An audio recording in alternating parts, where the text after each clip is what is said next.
यार कामिनी, मेरे घर वाले शादी के लिए बहुत प्रेशर डाल रहे हैं। तुम्हें शादी तो करनी है ना मुझसे?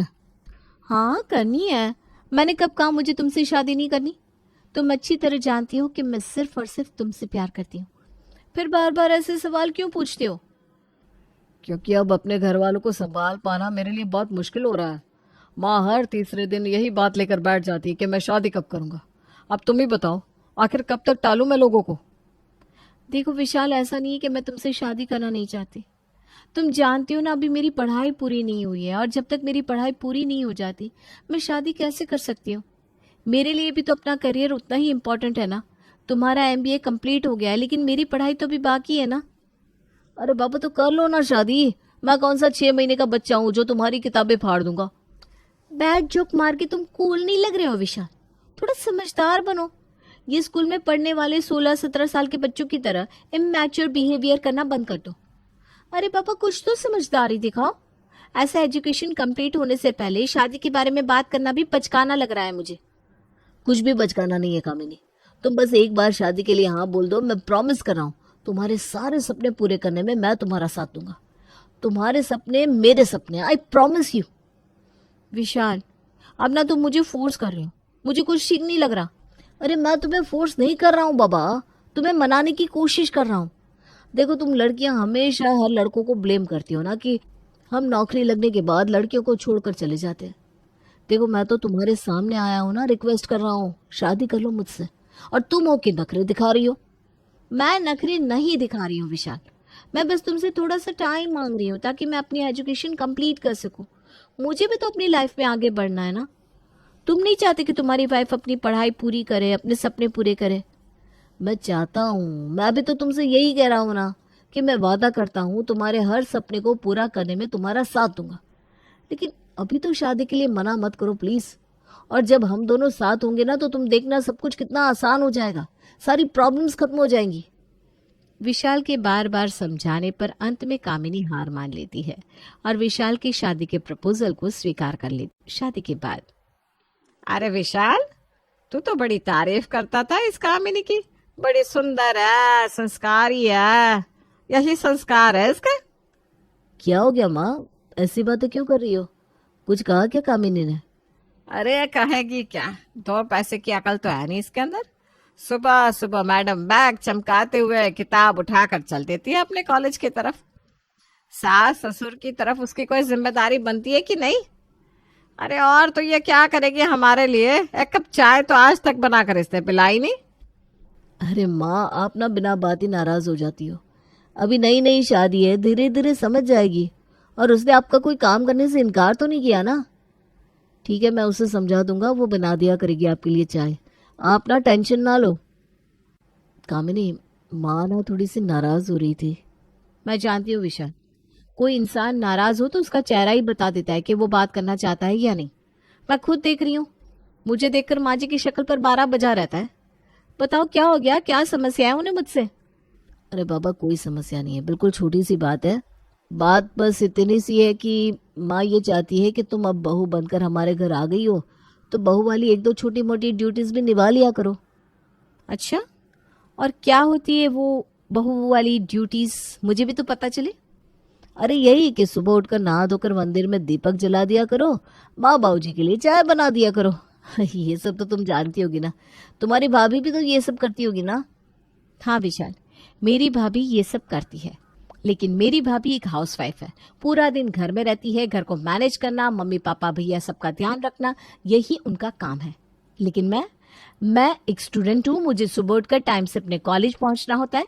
मुझसे ये सब उम्मीद करना तुम्हें ठीक लग रहा है क्या? अरे एक कप चाय बनाने में क्या जाता है? छोटी छोटी बातों के लिए क्यों तमाशा खड़ा करवाना है? कितनी देर लगती है एक कप चाय बनाने में, तुम ही बताओ। विशाल, तुम ठीक ही कह रहे हो। एक कप चाय बनाने में ज्यादा देर नहीं लगती, लेकिन मैं इतना समझ गई हूँ कि ये सब चाय पर रुकने वाला नहीं है। अभी तो बस शुरुआत है, आगे आगे देखो होता है क्या। ठीक है विशाल, अगर तुम्हें लगता है कि एक कप चाय बनाने से ये प्रॉब्लम सॉल्व हो सकती है, तो मुझे एक कप चाय बनाकर देने में कोई दिक्कत नहीं है। माँ जी से कहना मैं कल से चाय बनाकर दे दिया करूंगी, वो नाराज ना हो। अगले दिन कामिनी चाय बनाकर अपनी सास के सामने ले जाती है। माँ जी, आपकी चाय बनाकर टेबल पर रख दी है मैंने। मैं कॉलेज के लिए निकल रही हूँ, मुझे देर हो रही है। अरे बहू, ये क्या तरीका होता है भाई? ऐसे सूखी सूखी चाय सास ससुर के सामने ला कर रखी जाती है क्या? थोड़ी देर पहले उठा करो बेटा। और चाय नाश्ता तो कम से कम बना ही दिया करो। बाकी तो पूरा दिन तुम्हारी सेवा सत्कार करने के लिए हम यहाँ है ही। माँ जी, आप ऐसा क्यों कह रही हैं? मैं कहीं घूमने तो नहीं जा रही हूँ ना। कॉलेज में मुझे समय से पहुँचना बहुत ज़रूरी होता है, इसीलिए मैं सुबह थोड़ा जल्दी में होती हूँ। अच्छा, तो ये बात है। ठीक है बहू, कोई दिक्कत नहीं। आज से शाम को कॉलेज से लौटने के बाद तुम आराम से रात का खाना बना दिया करना। रात में तो तुम्हें कोई जल्दी नहीं रहेगी ना। सास की बात सुनकर कामिनी उनकी बातों का इशारा बहुत अच्छी तरह समझ जाती है और अपना बैग उठाकर कॉलेज की तरफ निकल जाती है।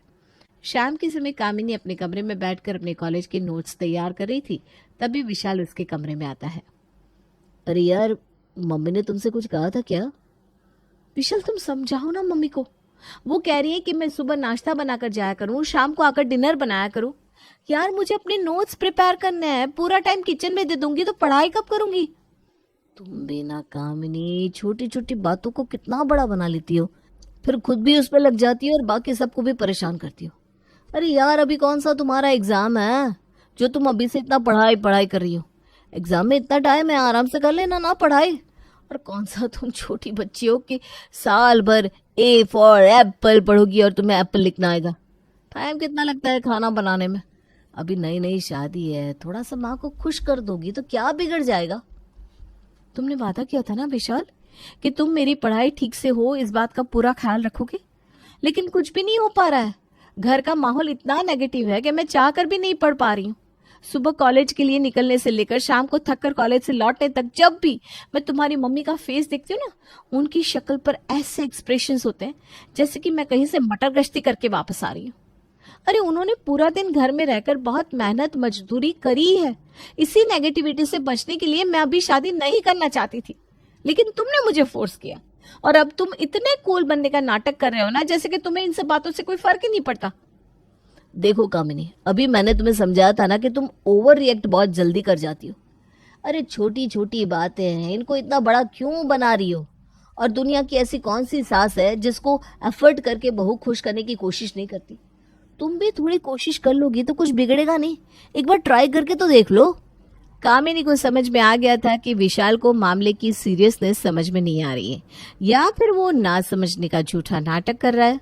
सुन बहू, विशाल के ना गांव में मौसी रहती है, उनके यहाँ शादी है। तुझे और विशाल को ही वहां जाना होगा।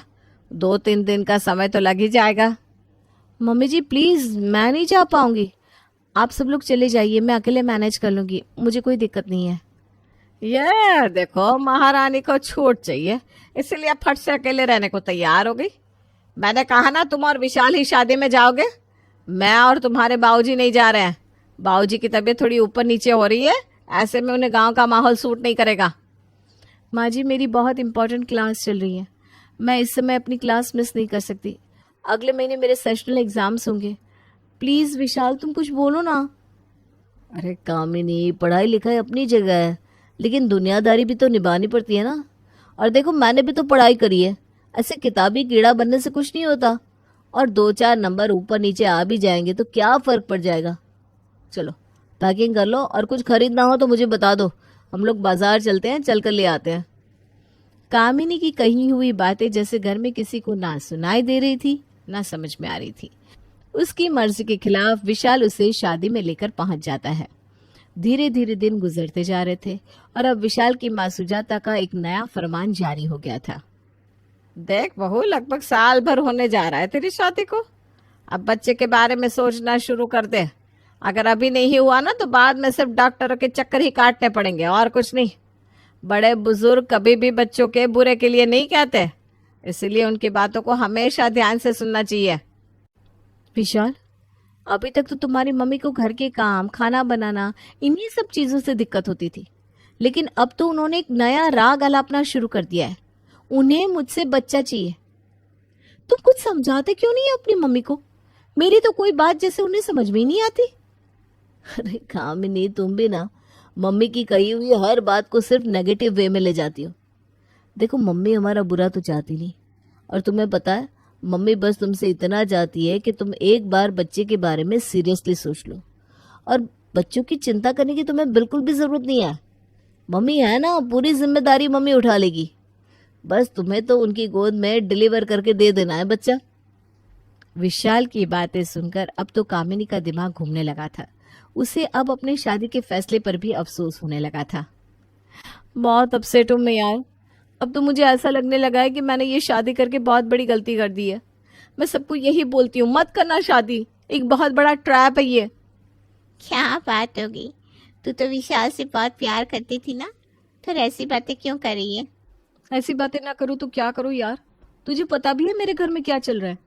विशाल की मम्मी अभी तक तो मुझसे खाना बनवाने और बहू की जिम्मेदारियां निभाने के लिए ही कहती रहती थी, लेकिन अब उन्होंने एक नया नाटक शुरू कर दिया है। अब उन्हें मुझसे बच्चा भी चाहिए। अब तू बता, मैं अपनी पढ़ाई पर फोकस करूं या बच्चा पैदा करूं? ये सारी बातें मैंने विशाल से शादी से पहले बहुत क्लियरली कहती थी, लेकिन उस समय तो विशाल सिर्फ यही कहता था, एक बार शादी हो जाए उसके बाद में सब कुछ मैनेज कर लेगा। अब देख ले, ऐसे मैनेज कर रहा है वो। अरे यार, तू भी ना बिना बात छोटी छोटी बातों पर परेशान हो जाती है। ठीक है, तो कह रही है तेरी सास, बच्चा करने के लिए कह रही है तो तू कर लेना बच्चा। देख, बड़े बूढ़ों की बात को ना इनकार नहीं करते। सहेली की बात सुनकर कामिनी वापस अपने घर आ जाती है। इस बात को कुछ दिन बीते थे कि कामिनी आकर अपनी सास को अपनी प्रेगनेंसी की गुड न्यूज सुना देती है। अरे बहू, आज तूने इतनी बड़ी खुशखबरी सुनाई है कि मेरा तो दिल कर रहा है बस सड़क पर जाकर नाचना शुरू कर दूं। मुझे तो सोच सोच कर इतनी खुशी हो रही है कि मेरे घर भी नन्ना मुन्ना बाल गोपाल आएगा, छम छम करके मेरे आंगन में घूमेगा। हे राम, मैं खुशी से बावली ना हो जाओ कहीं। अरे मम्मी रुक जाओ, अभी कल ही नहीं आने वाला है आपका बाल गोपाल, 9 महीने का समय लगेगा। और हाँ, ऐसे ही नहीं दादी बनने का सुख मिलने वाला, आपको थोड़ी मेहनत करनी पड़ेगी। अरे तो मैं कौन सा मेहनत करने से पीछे हट रही हूँ? विशाल बिल्कुल ठीक कह रहा है बहू। अब तुझे अपना खास ख्याल रखना है, और देखिए काम वाम का टेंशन लेना बिल्कुल छोड़ दे तू। बस आराम से बिस्तर पर बैठकर अपनी पसंद की चीज खा, जो मन करे वो पहन, खूब खुश रहे। तभी तो होने वाला बच्चा स्वस्थ और हट्टा कट्टा पैदा होगा। और विशाल, तू भी कान खोलकर सुन ले, अब से बहू कॉलेज अकेले नहीं जाएगी। तेरी जिम्मेदारी है, तू उसे कॉलेज छोड़ने भी जाएगा और शाम को ऑफिस का काम जल्दी निपटा कर इसको कॉलेज से लेकर भी आएगा। समझ में आया कि नहीं? ऐसे ही हाथ पर हाथ रखकर बैठने से बाप बनने का सुख नहीं मिलता, थोड़ी मेहनत करनी पड़ती है बच्चों। हाँ तो ठीक है ना, मैं कौन सा मेहनत करने से पीछे हटने वाला हूँ, मैं भी तैयार हूँ। अगले 1 महीने तक कामिनी की जमकर खातिरदारी की जाती है। उसकी पसंद का खाना उसे समय से बनकर तैयार मिलने लगता है। विशाल भी उसकी पसंद नापसंद का पूरा ख्याल रख रहा था। घर का माहौल इतना अच्छा था कि कामिनी भी इस समय बहुत खुश रहने लगी। एक दिन उसकी सहेली का फोन आता है। कामिनी, कैसा चल रहा है तेरा प्रेगनेंसी का नाटक? किसी को शक तो नहीं हो रहा ना तेरे ऊपर? अरे यार, तू ये क्या कर रही है? ये कोई मजाक करने का वक्त है? अरे यार, इसमें मजाक वाली कौन सी बात है? बताना, तेरी सास और विशाल को शक तो नहीं हुआ ना कि तूने अपनी प्रेगनेंसी को लेकर उनसे झूठ बोला है? सहेली की बात सुनकर कामिनी बिल्कुल सक पका जाती है और घबराकर फोन काट देती है, क्योंकि इस समय कामिनी ने गलती से फोन स्पीकर पर रख दिया था और विशाल सामने खड़ा होकर कामिनी और उसकी सहेली की सारी बातें सुन रहा था। अच्छा, तो ये सब नाटक था तुम्हारा? मैंने कभी सोचा भी नहीं था कि तुम इतना बड़ा मजाक करोगे हम लोगों के साथ। तुम्हें शर्म नहीं है हम सबकी फीलिंग्स के साथ खेलते हुए? विशाल गुस्से में अपनी माँ को वहीं बुला लेता है और कामिनी के झूठ के बारे में उन्हें सब कुछ बता देता है। कामिनी की झूठी प्रेगनेंसी की खबर सुनकर सुजाता का गुस्सा तो 7वें आसमान पर पहुंच गया था। आज तक तेरी 100 गलतियों को माफ किया मैंने। तेरे हाथ का बना कच्चा पक्का खाना खाया, यही सोचकर कि बच्ची है, आज नहीं तो कल समझ जाएगी। लेकिन ये जो तूने किया है ना, इसे मैं मरते दम तक नहीं भूलूंगी। हमारी भावनाओं के साथ खिलवाड़ करके तूने अच्छा नहीं किया बहू। परिवार में बिल्कुल कोहराम मच गया था। सभी लोग मिलकर कामिनी को भला बुरा कह रहे थे। इसी समय अचानक कामिनी चकराकर जमीन में गिर पड़ती है। ये लो, अभी प्रेगनेंसी का झूठा नाटक कम था कि ये महारानी अब बेहोश होने का नाटक भी करके दिखाएगी। माँ नाटक नहीं कर रही है, ये सच में बेहोश है। डॉक्टर को फोन करना पड़ेगा, इसे कुछ हो गया तो इसके पेरेंट्स को क्या जवाब दूंगा मैं।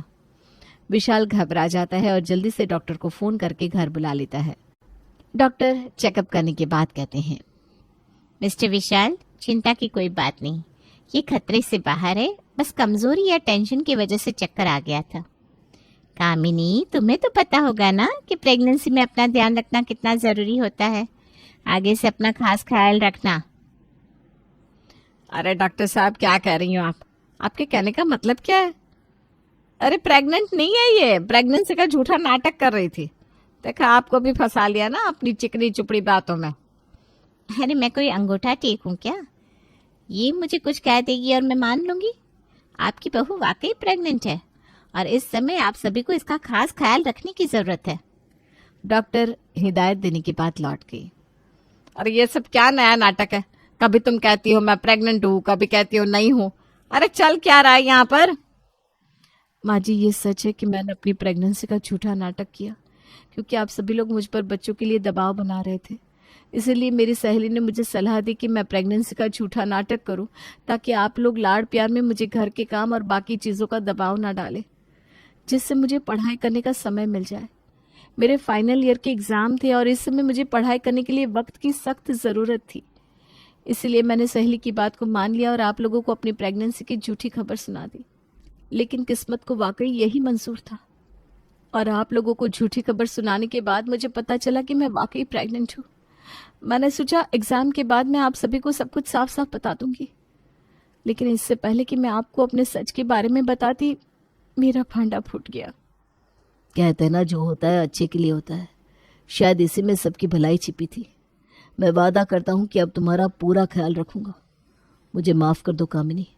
वाकई शादी के बाद मैंने तुम्हारी पढ़ाई और हर इच्छा का गला ही घोंटा है, लेकिन अब मैं एक अच्छा पिता बनने की पूरी कोशिश करूंगा। झूठी प्रेगनेंसी के आड़ में बड़ी आसानी से कामिनी ने अपने एग्जाम्स की तैयारी कर ली थी और फाइनल ईयर के एग्जाम्स देने के बाद उसका MBA भी कंप्लीट हो चुका था। बच्चे के जन्म के बाद कामिनी ने नौकरी ज्वाइन कर ली थी और इस बार उसे बच्चे के पालन पोषण और नौकरी के लिए परिवार की तरफ से पूरा सहयोग मिल रहा था।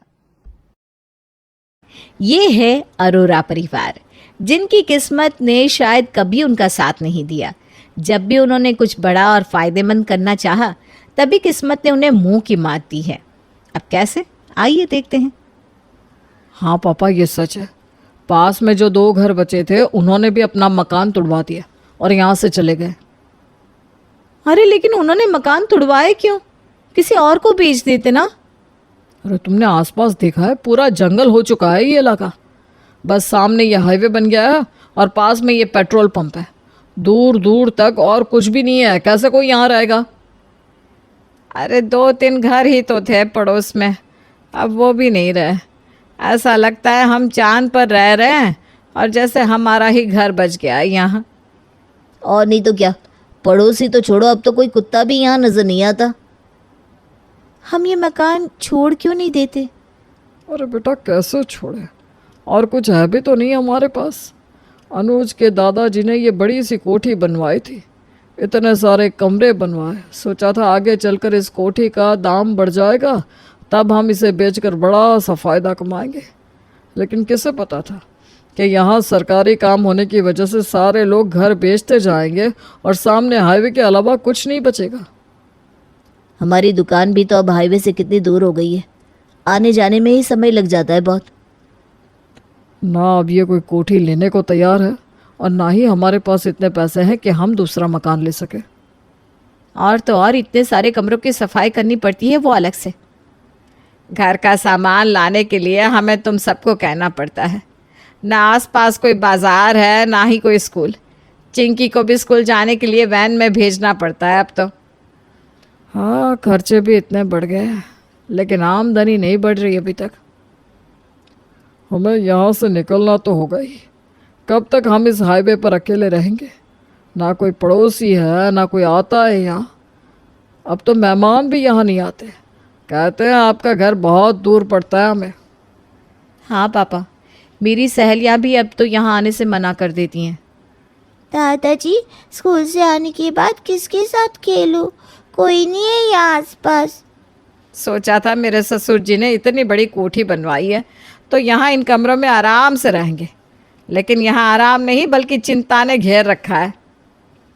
आप लोग चिंता मत कीजिए, हम तीनों कुछ सोचते हैं। अभी हम जा रहे हैं दुकान पर, रात को मिलते हैं। ठीक है, ध्यान से जाना। और सुनो, ये लिस्ट है, ये घर का सारा सामान लेते हुए आना। ठीक है माँ। देखा आपने कैसे उनकी किस्मत ने उन्हें धोखा दे रखा था। उनकी इतनी बड़ी कोठी होने के बाद भी उनके नसीब में कुछ सुख नहीं था। अब अरोरा चाहता था कि वो इस कोठी को बेच दे, जिससे वो शहर के पास में ही कोई मकान ले सके। तुमने उस बिल्डर से बात की? हाँ पापा, बात तो की। वो कह रहा है कि कोई भी यहाँ हाईवे के पास रहना नहीं चाहता। कहता है आसपास जंगल के अलावा कुछ है ही नहीं। अरे कोई तो होगा ना जो इस कोठी को लेना चाहता होगा, कोई बिल्डर, कोई बड़ा आदमी। जो लेने के लिए तैयार है वो कोठी के पैसे इतने कम बता रहा है कि उससे हम नया घर कभी नहीं ले सकते। हाँ, आजकल घरों के दाम आसमान को छू रहे हैं। इस कोठी के जितना बड़ा मकान भी मिलना मुश्किल है अब तो। और हम सब इतना बड़ा परिवार है, सबके लिए छोटा घर भी नहीं ले सकते। समझ में नहीं आ रहा क्या करें, कैसे इस हाईवे वाले घर से छुटकारा पाए। मैं एक दो और बिल्डर से बात करता हूँ, शायद कोई तो होगा इस कोठी को खरीद ले। ठीक है, तुम कोशिश करते रहो, मैं ये घर का सामान ले आता हूँ और कुछ सब्जी भी। यहाँ हाईवे पे तो सब्जी क्या, चाय तक नहीं मिल पाती। ठीक है पापा। अरोरा परिवार इसी सोच में था कि कैसे इस हाईवे वाले घर से छुटकारा पाया जाए, लेकिन कोई भी ये घर लेने को तैयार ही नहीं था। इसी को लेकर रात के खाने पर सभी चर्चा करने लगे। हम भी तो कोशिश कर रहे हैं ना, तुम लोग रोज़ रोज़ शिकायत करना तो बंद करो अब। आप लोग तो सारा दिन चले जाते हैं दुकान पे, रात को आते हैं। हम तीनों इस कोठी में रह के कितने बोर हो जाते हैं, ये किसी ने सोचा है क्या? माँ, हम सब समझते हैं, लेकिन हम भी क्या कर सकते हैं। अब कोशिश तो कर रहे हैं ना कि ये मकान को बेच दें, लेकिन ना तो इसके अच्छे दाम मिल रहे हैं और ना ही कोई ग्राहक। तो रहने दो ना इस मकान को यहीं पर, हम यहाँ से निकल जाते हैं। निकल कर जाएंगे कहाँ? किसी किराए के मकान में रह लेंगे। अपना मकान छोड़कर कोई किराए के मकान में रहता है क्या? माँ जी, ये सब लोग कोशिश कर रहे हैं ना, आप विश्वास रखिए, कोई ना कोई रास्ता तो निकल ही आएगा। अरोरा परिवार में चर्चा हो ही रही थी कि रात के 10 बजे दरवाजे पर किसी की दस्तक होती है। अब इस वक्त कौन आया है? आया होगा कोई हाईवे से जाता हुआ मुसाफिर। कई लोग आते हैं, कभी पानी मांगने, कभी चोट लग जाती है तो क्रीम मांगने। मैं देखती हूँ। जी कहिए। जी, ये आपका घर है? हाँ जी, हमारा ही घर है। वो क्या है ना, मेरी पत्नी जानकी की तबीयत अचानक से ख़राब हो गई है। अगर आपकी मदद मिल जाती तो बड़ा अच्छा होता।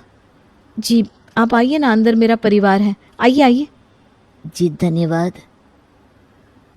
आपके पास अगर कोई खाली कमरा हो जहाँ रात को हम आराम कर सके तो हमारी बहुत मदद हो जाएगी।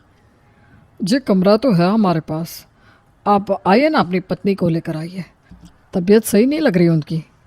दिव्या और काजल, इन्हें कमरा दिखा दो और पानी और दवाई भी दे देना। ठीक है माँ जी। अरोरा परिवार ने आज तक किसी भी हाईवे से आने जाने वाले की मदद ना की हो, ऐसा नहीं हुआ था। राकेश और जानकी को कमरे में सुलाने के बाद काजल और दिव्या फिर नीचे आ जाती हैं। एक तो हमारे खुद के खर्चे नहीं निपट रहे, ऊपर से ये मेहमान भी आ गए। अरे कोई बात नहीं, इसी बहाने इस घर में कोई आया तो सही। हाँ, सुबह इनके लिए नाश्ता भी बना देना दिव्या। ठीक है। सुबह होते ही राकेश और जानकी अरोरा परिवार के साथ चाय पी रहे होते हैं। अब आपकी तबीयत कैसी है बहन जी? कल रात आपने अगर आसरा नहीं दिया होता तो शायद मैं ठीक नहीं होती। हाँ सच में, आपने बहुत मदद की हमारी। आपका कमरा भी एकदम साफ सुथरा और हवादार था। मेरे पिताजी ने इस घर को बड़े आराम से बनवाया था। हर कमरा हवादार और रोशनी से भरा हुआ है। ये लीजिए, नाश्ता कर लीजिए। अरे आपने तो बहुत तकलीफ कर दी सच में। अरे कोई तकलीफ नहीं है, यहाँ आसपास आपको और कुछ मिलेगा भी नहीं। आगे ना तो कोई ढाबा है ना कोई होटल, इसलिए यहाँ से पेट भर के नाश्ता कर लीजिए। जी धन्यवाद। अरोरा परिवार ने राकेश और जानकी की बड़ी मदद की, इसलिए राकेश और जानकी भी उनकी मदद को ज़ाया नहीं करना चाहते थे। देखिए, आपने हमारी बहुत मदद की है, इसलिए मैं आपको अपनी तरफ से ये 2000 रुपये देना चाहता हूँ। देखिए, मना मत कीजिएगा प्लीज़। हाँ, यही हम किसी होटल में रुकते तो पैसे तो देते ही ना। प्लीज़ आप ले लीजिए। अरे ये अब क्या कर रहा है? चिंकी ये लो बेटा ये पैसे, ठीक है? अब हम चलते हैं। उम्मीद है कि आप और लोगों की भी ऐसे ही मदद करते रहेंगे। हाँ दिव्या और काजल, आपका ये हाईवे वाला ससुराल काफ़ी अच्छा है। जी शुक्रिया। चलो जानकी। राकेश और जानकी के जाने के बाद चिंकी के हाथों में पकड़ाया हुआ 2000 का नोट लेकर वो सबके पास आती है। दादाजी, काश राकेश अंकल जैसे लोग रोज आते यहाँ, रोज हमें 2000 का नोट मिलता ना। चिंकी तुझे पता है तूने क्या आइडिया दिया है? आइडिया? अरे पापा, हम जिस चीज़ को बुरी किस्मत समझ रहे थे, देखा जाए तो हम कितने खुशकिस्मत हैं कि हम इकलौते हैं यहाँ। हम इतने सारे कमरों को किराए पर दे सकते हैं आने जाने वालों को। यही चाय नाश्ता उन्हें सब मिलेगा, तो कितने लोग यहाँ आएंगे ज़रा सोचिए। हाँ पापा, आज राकेश ने 2000 रुपये दिए हैं। अगर हम ऐसे रोज़ के 2000 कमाए तो कितने पैसे कमा सकते हैं? और तो और सारा दिन कितने ही लोग यहाँ आएंगे तो हमारा मन भी बहल जाएगा। अरे ये तो हमने कभी सोचा ही नहीं था। आकाश एक काम कर, एक बड़ा सा बोर्ड बना जिसमें यहाँ रहने की सुविधा है ये लिख कर घर के बाहर टांग दे। जी पापा। और नाम क्या होगा इस होटल वाले घर का? अरे नाम क्या रखना है? ये हमारा हाईवे वाला ससुराल है तो यही नाम रखते हैं। सबको अलग सा भी लगेगा और नया भी। जिस हाईवे वाले ससुराल को दिव्या और काजल बुरी किस्मत मान रही थी, वही अब उनकी किस्मत बन चुका था। जब से नया बोर्ड लगा था तब से अरोरा परिवार में कई सारे लोग रुकने और नाश्ता खाने आते थे, और अब तो उन्होंने अपनी दुकान को बंद करके यहीं से घर से ही काम करना शुरू कर दिया था।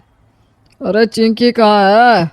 अरे पापा, वो तो इस घर में जितने भी मेहमानों के बच्चे आते हैं ना, उनको अपने कमरे में ले जाती है और उनके साथ खेलती है। इससे मेहमान भी खुश हो जाते हैं और उसे रोज़ रोज़ अलग अलग बच्चों के साथ खेलने का मौका मिल जाता है। और मम्मी जी का तो पूछिए ही मत, उन्होंने तो अब इस घर में एक किटी पार्टी का कमरा बना लिया है। सबके साथ बैठ के गप्पे लड़ाती रहती है और दूसरों की बहुओं की बुराइयां भी सुनती रहती है। ज़रूरी नहीं कि आपको जो दिख रहा है वो बुरा ही हो। इसके पीछे का कारण कुछ और भी हो सकता है, जो आपको वक्त आने पर पता लग ही जाता है।